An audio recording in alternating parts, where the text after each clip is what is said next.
Before we get into this week's episode, I want to make a plug for Art Market Minute. This is ArtNet News' new micro podcast hosted by Margaret Kerrigan, who's the site's news editor Europe. It offers a weekly snapshot of essential art market news, expertly compiled by the ArtNet Pro editorial team.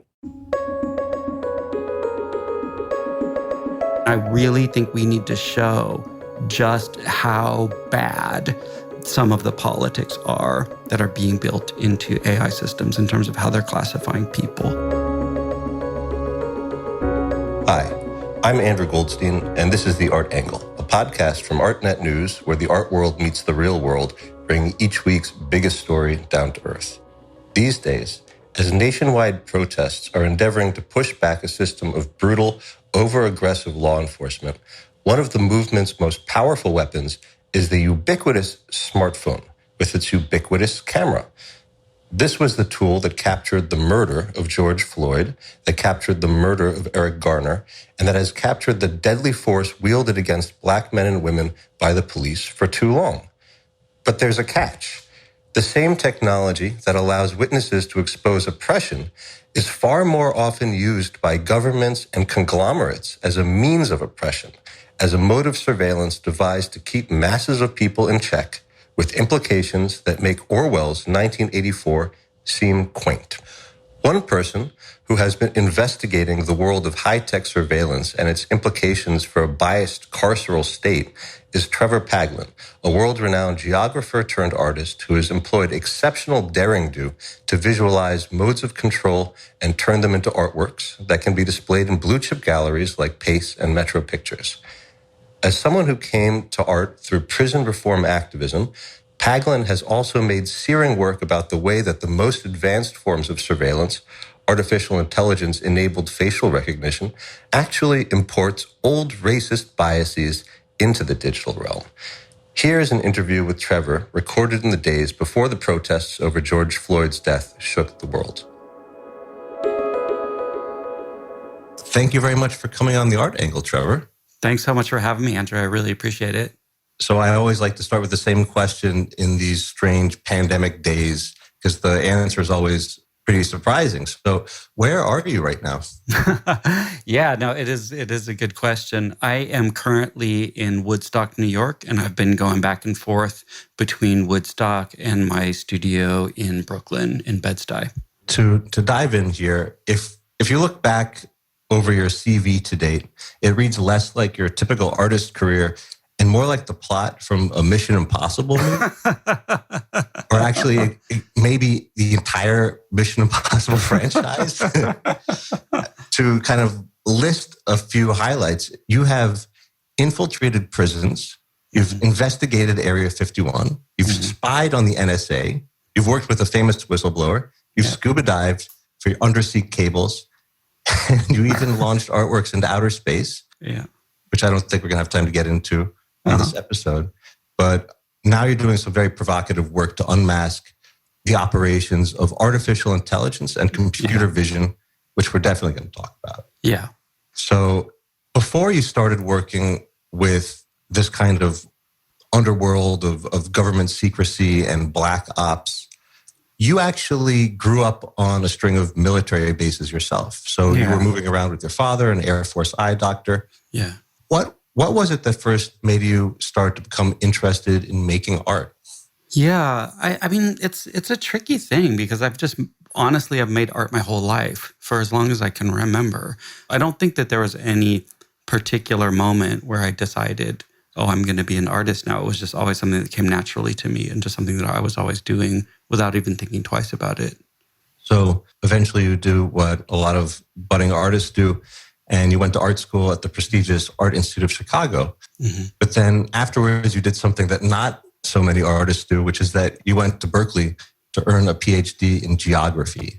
Yeah, it was a weird move, but I'm really glad I did it at that time. And still now, I was thinking a lot about, art that is very empirically grounded, right? So not the kind of art that you go into your studio every day and you kind of make some work of genius, but art that emerges from a really serious encounter, for lack of a better word, I guess, with the outside world. So going out and looking at things and trying to learn how to see things. And at that time, when I was in art school, there was a trope that was something like, oh, the artist as anthropologist or the artist as sociologist. And there's this kind of tradition in some branches of art making where artists adopt tools or methodologies from other disciplines and kind of artify it. And I guess for me, I didn't want the research that I did as an artist to be like second best. Like if I was going to be doing research in the artwork that I was doing, I wanted that research to be as good as anybody could do, that it should be legible to people at the highest levels who'd studied the things that I was looking at. And I found a really amazing guy at UC Berkeley, a guy named Alan Pred, who was a geographer. And he was really interested in Walter Benjamin in particular, and thinking about how do you do scholarship in ways that involve formal experimentation and thinking about the aesthetics of scholarship, which is really rare. That's really not something that is typically discussed in academia. And so I just bought a plane ticket and flew out there and talked to him about what I wanted to do. And it was basically like, I've been waiting for someone like you to show up. So we proceeded to have just an amazing collaboration. When I was in graduate school, I was just pinching myself constantly that the state would pay me to do that. At some point, you coined a term that actually made its way into the scientific community, which was experimental geography. Yeah. Can you explain what that is? Yeah. So when I was doing social science, I was always really appalled by the degree to which discussions of form and content don't even exist. For the most part, it is assumed that you're going to write in a particular style and you're going to publish those writings in particular kinds of journals and what have you. And I think coming from the arts background, it just is in your blood that form and content are the same thing. So with experimental geography, I was trying to take some ideas from art in terms of how we think about form and content and import that into scholarship. And I was proposing that there was all kinds of ways that you could think about what the product, for lack of a better word, would be in the social sciences, that the form that social science could take is much, much wider than what I saw people doing. And the ironic thing, though, was that I think ultimately the experimental geography thesis being much more useful to artists than academics, but it was originally aimed at, social scientists. Well, quickly after you graduated with your PhD, you started to do geography in about the same way that Indiana Jones does archaeology, which is you started driving out into the Nevada desert to take pictures of these top secret military bases located there, but also more specifically, the experimental drones that they were piloting in the skies above. What was it that made you so interested in drones? Yeah, so it's a little bit of a kind of a longer story. I think the arc of it goes back to the 1990s. And in the 1990s, I was doing a lot of work around prisons, and I was working as a kind of anti-prison activist and thinking a lot about like the geography of prisons, for lack of a better word. And then what happened was obviously 9/11. And shortly after 9/11, it became really clear that there was a kind of global secret war that was taking place. There's the war in Afghanistan, but there was this much broader kind of war on terror, as they called it. And it turned out the signature institution of that was a prison at Guantanamo Bay, right? And so there was in addition to Guantanamo Bay, the CIA had a network of what they call black sites, which were secret prisons around the world. And I was doing a lot of work investigating that, really trying to find out where are these places, who's being held at them, and some really nuts and bolts information about these black sites. But at the same time, I was thinking about what are all of the things that have to come together to make a space disappear. Say you're a state and you want to build like a secret place. How do you do that? There's all kinds of things that go into creating spaces or creating institutions. And what does that look like when that's all secret? And so in order to answer that question, you start looking historically. You say, okay, well, what is the history of secret places in the US in particular? So you go back to the Second World War and the Manhattan Project. There's some things that are before that, but a lot of this really gets formalized then. And so if you want to look at the origins of something like the NSA's mass surveillance projects or CIA black sites, you find things like Area 51, for example. Area 51 is a real secret base that's existed since the late 1950s. And so it's almost like you're doing this archaeological investigation. Now, the way that this turns into drones is at that time I was looking at people who were being kidnapped and being tortured, people who are being disappeared by the government. And there was a moment where I was working with my collaborator, A.C. Thompson, who works for ProPublica now, doing a lot of work around white nationalism and white supremacy. And we thought, why is the CIA bothering to run around the world and capture these guys and create this network of secret prisons? If I just put on my Darth Vader helmet, imagine what I would do. Why wouldn't I just assassinate these guys? And it turns out that that's exactly what started happening. And so the rendition program morphed into the drone program. And that drone program was headquartered in Nevada. So all the drones in the world, no matter where they are flown by remote control and often from one particular base in the middle of Nevada. And so I was just driving out to the desert and photographing the skies. And because they're also flying drones there locally, you shoot the large format camera and you develop the film. And then it looks like there's little bugs all over the film, but it's drones. It was funny when I was first making those images, the guys at the printer kept retouching all the drones out because they just thought it was crap on the film. I was like, no, those are the points of these images. So at some point, you transitioned from making visible these arms of surveillance and remote assassination, and you started to work more specifically with information, and in particular, the NSA. How did you start to approach working with this incredibly secretive organization?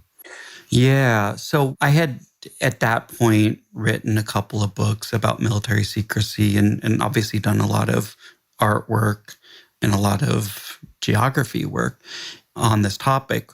And I had along the way become friends with Laura Poitras, a filmmaker. To make a really long story short, when Edward Snowden approached Laura, she asked a group of people that she trusted to try to take part in this project of understanding these NSA documents and thinking about how to make images that somehow build out this world. When you look at a lot of the NSA documents or the Snowden documents, it's a lot of things that seem very abstract. Talking about things like internet cables and internet exchanges and data centers and what have you. It's a kind of infrastructure that is not really obvious. You have to train yourself to learn how to look at it. And I did a little bit of cinematography for the film Citizen 4. And in parallel to that, I was just going out and trying to make images or learn how to see some of the landscapes, for lack of a better word, that were being described in the Snowden documents. So it's an interesting project to work on in that way. And then I think when you're looking at something like NSA and you're looking at what is essentially a planetary surveillance, a politics of surveillance is also as well as a planetary infrastructure to do that. At some point you take a step back and you say okay, well, yeah, we have this NSA thing, but there's these way bigger planetary surveillance infrastructures called Google and Amazon and Facebook, and they're not doing exactly the same things that an NSA would be doing with that information, but in terms of it touching more people's everyday lives in significant ways, you could argue very easily that mass surveillance on the corporate side has a far greater impact on a far greater number of people, globally. And that's what kind of led me to this work on AI and computer vision and that sort of thing. You've called the advent of computer vision, quote, more significant than the invention of photography. Yeah. So how did you get that idea and why? Yeah. So, I guess as somebody who is just obsessed with images and obsessed with visuality, and it's the question of what is it that we think we're doing when we're using our eyeballs, and what is it that we think we're doing when we're making images and when we're interpreting images. The reason why I describe the advent of AI and computer vision as a more important moment in the history of images than the invention of photography or the invention of perspective, it has to do with mediation. And it has to do with the fact that historically, images really only existed when people looked at them, right? You needed a human to interpret an image in order for the image to exist in one way or another. That images are a relation between the image and the viewer. And those relations are very squishy, and they can change over time. The meanings of images are constantly changing and constantly evolving. They mean different things to different people. So you take this very squishy world of images, and we arrive at a moment in history where we're going to build machines that look at those images for us. So now you take humans out of the loop. And so now what you have is the possibility of a visual culture where it's machines making images for other machines that does not require humans to be in those loops, right? And in those loops of vision. You also don't require humans to do the interpretive work of reading those images. Instead, you have the vision system hardwired into a technical system, and then you have that interpretive paradigm also hardwired into the computer vision system. So, of course, computers can record images. Yeah. But how can they actually understand what they're seeing? Yeah. Okay. So there's a lot of different approaches to that. And I think about there's being two basic paradigms. One is what we might call classical computer vision, and one would be machine learning based computer vision. Again, these are just terms that I made up to make sense of computer vision. In classical computer vision, you can do things like look for lines or look for complex shapes, look for circles, or look for faces. You can build vision systems that look for lack of a better word, kind of image primitives, right? Circles, squares, kind of the shapes from which all more complex shapes are built out of. And you can do a lot of different things with that. You can use that for navigation in flight, for example. You can use that to figure out where's a horizon. You can use that to be part of a guided missile system. You can do some basic object recognition with that. Now, the machine learning way of doing that is pretty different. And that is based on what are called training images. And the way that you do object recognition or computer vision with machine learning is that you create huge databases of images, and then you feed those to the machine learning algorithm, and it will kind of quote unquote learn how to recognize the difference between that. So for example, if you wanted to build an AI-based computer vision system to recognize things that are in your kitchen, you would create a database of forks and knives and plates and bananas and oranges. And then you would feed that to the computer vision system. You'd say, here's 1,000 pictures of an orange, here's 1,000 pictures of a knife, here's 1,000 pictures of a fork, here's 1,000 pictures of a banana. And that AI would quote unquote learn how to distinguish between those two things, right? So technically what's going on under the hood is much more sophisticated than these classical approaches.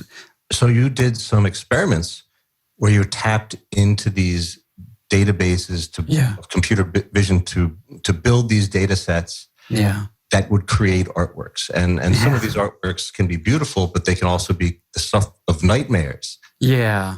One work in particular, I remember where you trained an AI to identify dogs, and then you asked it to create a new dog of its own. And the result was so horrifyingly unnatural. It's literally, it's scarred in my memory. I can picture it, and it's sending chills down my spine. It's like the sinister parallel universe has been, opened up. Yeah, so I'm really, really fascinated with these training libraries, because I think just in the first instance of taking a picture of a banana and then saying this is a picture of a banana, a lot of people with a background in art just know just how slippery these things can get. So when you build a training set, it adds up to a taxonomy, right? So you're saying, here's a range of images that I can make sense of. And by extension, you're creating a range of images of things that you cannot make sense of, right? And so I started building training sets that were just really weird, like in the sense that I think about the fact that images rarely mean what they depict, right? So if you think about something like an apple, an apple, sure, you can have a picture of an apple, but apple means a lot of things to us. It can mean health, or it can mean knowledge, or it can mean sin. We have all of these kinds of associations, and those associations are not trivial. They're very fundamental to the way that we see and the way that we make sense of things around us, and especially the way that we make sense of images. And so what I started doing was building training sets that were much more allegorical. I made one based on Freud's interpretation of dreams. Like, okay, let's build an AI that can only see objects that are significant to Freudian psychoanalysis. Because obviously in psychoanalysis, what the meaning of an object is, it's way over in left field just compared to, what the literal meaning of the image is, right?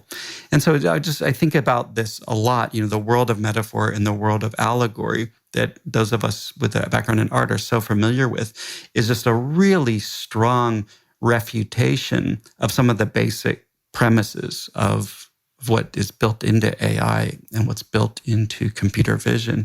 That this kind of art that you were making of generating new images through AI has kind of become the classic first stage of AI art. That's what the art group named Obvious created as a work that sold in Christie's as the first AI-generated artwork to sell in a major auction house. Yeah. Pretty quickly after you were working on these experiments, you changed and you started to turn the camera instead back at the people who were making the data set. Yeah.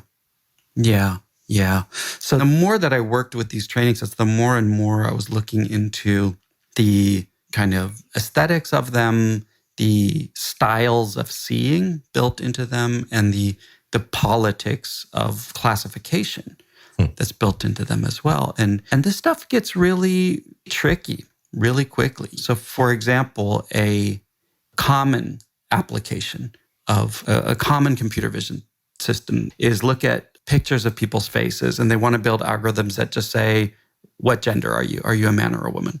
Right. And so right there you have a problem. Like some of those of us coming from like a arts background or who think about the relationship between vision and politics, we would say, well, wait a minute. First of all, why is gender have to be binary in your system? And that's a reactionary way of thinking about gender, right? We also would say, who do you think you are taking somebody else's picture and trying to adjudicate what their gender is by looking at them rather than by asking them?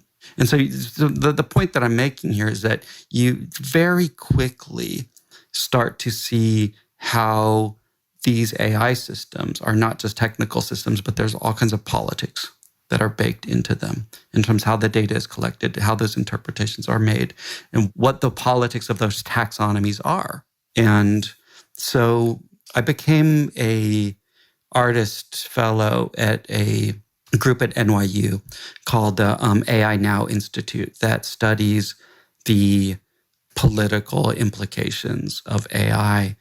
And I worked with the director of that group, Kate Crawford. We did an exhibition with the Fondazione Prada in Milan that was just a real, pretty serious critique of the politics of classification in AI systems, particularly when it came to people. And in parallel to that, I'd done another project called ImageNet Roulette.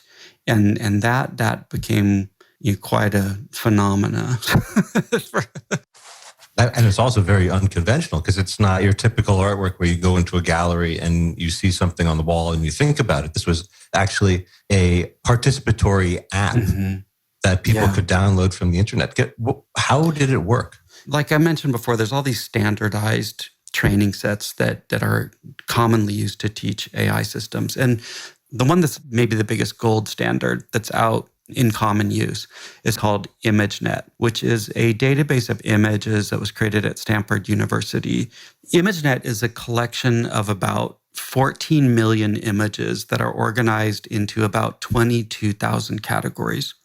And the people who made it said that when they made this database, they wanted to map out the entire world of objects. And so what they did was they basically took a thing that's kind of like a dictionary, a thing called WordNet. And they took all the nouns, and so they made this corpus of these nouns. And then they went out and used Amazon Turk workers on the internet, people that do piecemeal labor on the internet, to associate images with those words. And a lot of it is, different kinds of plants, different kinds of fruits, things like that.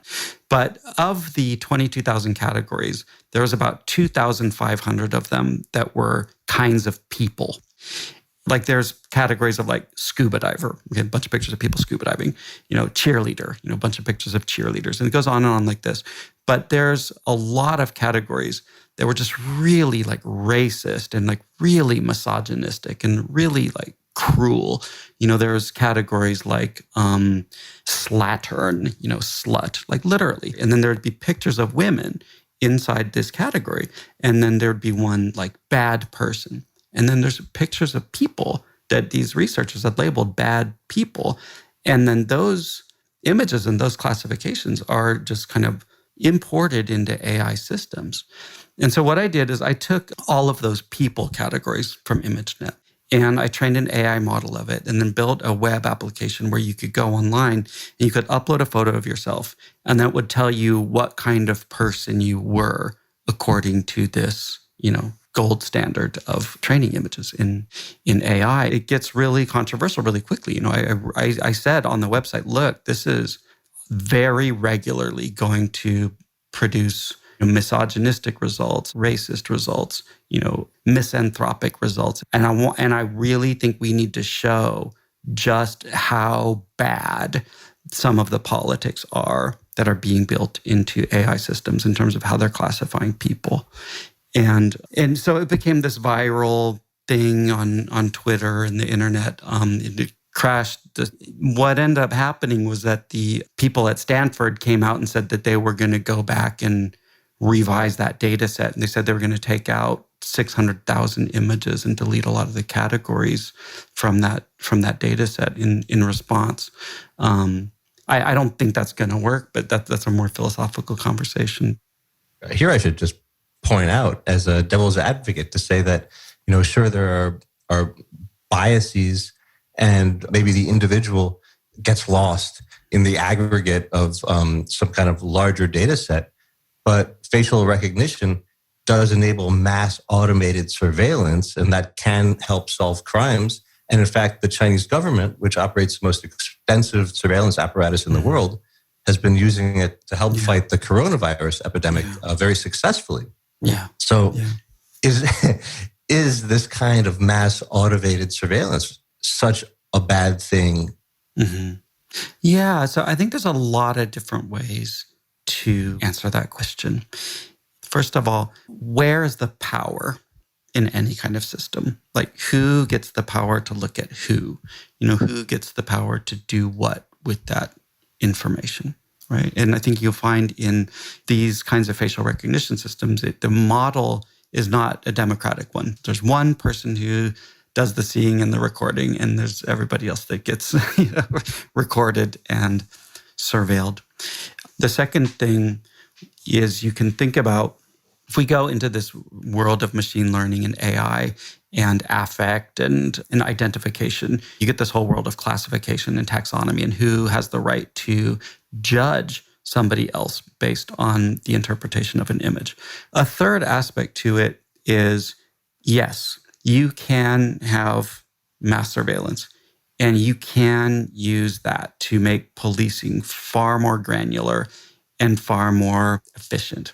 You could very easily install facial recognition, enroll everybody's faces in centralized police databases, and set up cameras on every street corner and take a picture of every single person who jaywalks. And every time you jaywalk, you automatically get a ticket mailed to you in the mail, right?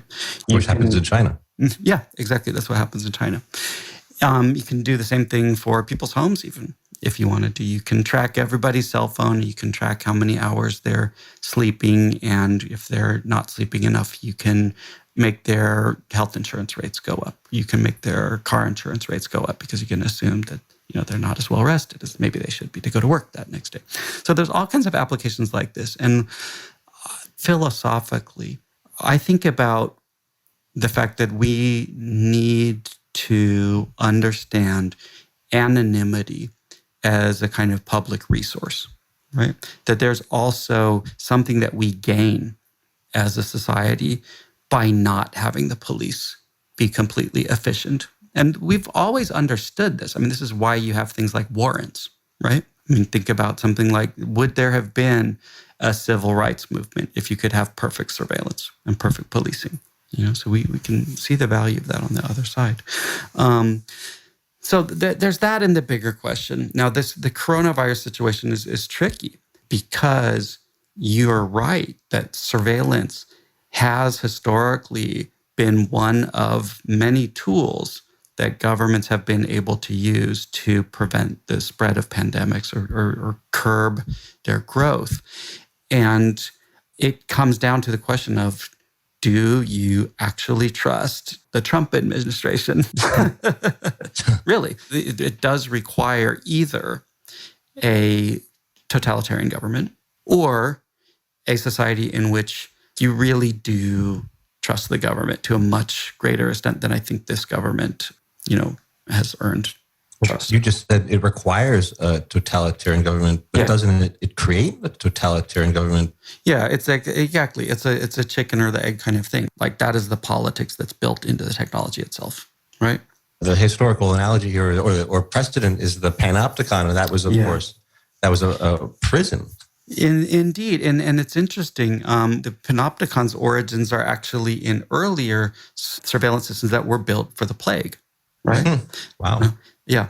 And at the same time, when you look at the history of political theory or what have you, plagues are often seen as a bonanza for, totalitarians.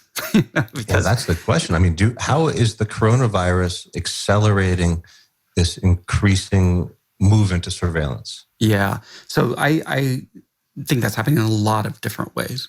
First of all, there's this public health aspect to it, which I think is a deeply flawed conversation. Obviously, there's a global emergency, and I think a lot of us really want to imagine that there's a technocratic solution to that we can just develop some app, and this app will sort it all out for us. Well, guess what? That's not true. And you got to think about what is the secondary and tertiary effects of creating those apps going to be. Who's going to have that data? What are they going to be able to do with it? So there's a whole series of questions about the public health aspects of it. There's a whole other series of questions that we can ask when we look at the communication technologies that we are using right now to do this podcast, that we're relying more and more on electronic communications to just live our lives and communicate with people.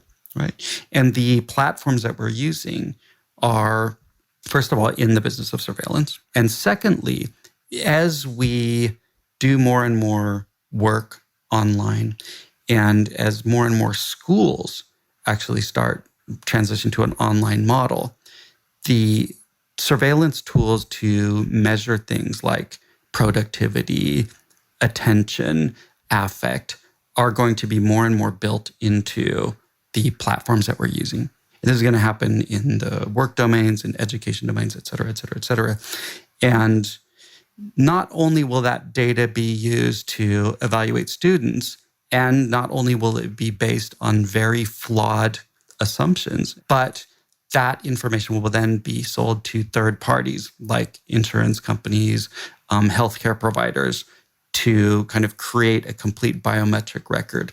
Earlier, I compared you to the Mission Impossible movies and Indiana Jones, but you're also a little bit like John Connor in The Terminator. Trying trying to warn humanity about the rise of machines. But the difference is that instead of blowing things up, like, you're fighting the robots by making gallery shows of contemporary art. So why have you chosen to use art as your weapon, in this battle, so to speak? Like, weirdly, art, I don't think makes arguments. I don't think you can go and look at an art show and say, like, okay, this exhibition is about why surveillance is bad. But what I think it can do is it can call your attention to things. It can teach people how to see. And we live in a world that is really complicated, and we do not know how to see all of the things that are around us, that touch our lives. And so for me, making art and working with images is a way to learn how to see the moment in history that you find yourself living in, and the mechanics and the politics that surround us and that define who we are to a large extent. So to me, it's endlessly interesting and endlessly rich. This has been really fascinating. Thank you very much. Thank you. It's great talking to you. Yeah, stay safe out there. Yeah, you too. Stay safe in there. That's it for this week's episode of The Art Angle. If you like what you heard, you can subscribe to the show on Apple Podcasts, Spotify, or wherever else you get your podcasts. Also, take a moment to rate and review us. It'll help other listeners discover what we're doing. The Art Angle is produced by Tim Schneider and Caroline Goldstein and edited by Nick Long. Thanks for listening, and see you next week.